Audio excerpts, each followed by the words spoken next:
Bonjour à tous, on se retrouve aujourd'hui pour le mouvement qui vient après la saison hivernale, la saison qui est liée donc à l'obscurité.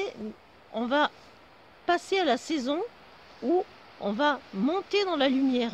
C'est au printemps que on s'aperçoit que les jours ont grandi, ont bien grandi parce qu'ils commencent à grandir en fait au cœur de l'hiver.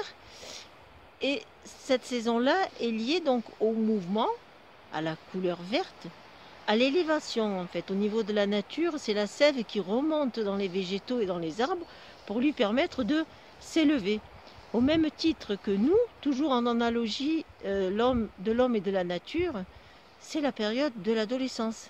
Et avez-vous remarqué à quelle vitesse on pousse, on grandit et on se transforme au moment de l'adolescence? Heureusement qu'à un moment donné, il y a la maturité qui vient s'installer, sinon on serait aussi grand qu'un arbre, on pousserait indéfiniment. Bon, voyez bien, cette analogie-là est importante.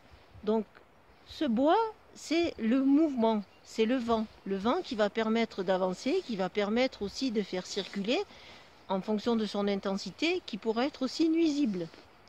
En lien donc avec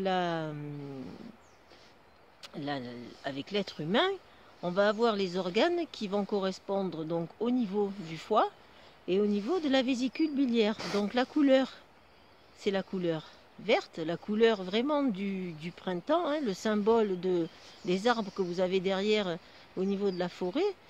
Et au niveau de l'émotion, ça va être la colère. Donc, son opposé, on va dire, de la colère, c'est la tolérance. Donc on s'aperçoit aussi qu'on a en lien des émotions dont je n'ai pas parlé hier au niveau de l'eau, c'était vraiment la peur, mais on y reviendra. Et donc voilà, vous entendez le vent. Je voulais aussi vous donner une autre explication au sujet du vent, puisqu'on est dans le mouvement. Quoi de plus naturel que ce soit associé donc au mouvement, aux muscles, aux tendons, aux ligaments, à tout ce qui va permettre donc à l'être humain de se mettre en mouvement. Donc hier on a vu que c'était les os, et là on a donc les os, ce sont la charpente, et les muscles, ce sont les moteurs en fait, ceux qui vont permettre de donner justement un mouvement à ces os. Voilà, belle journée à vous, je vous dis à bientôt pour la prochaine vidéo et la prochaine saison. Belle journée à vous, au revoir.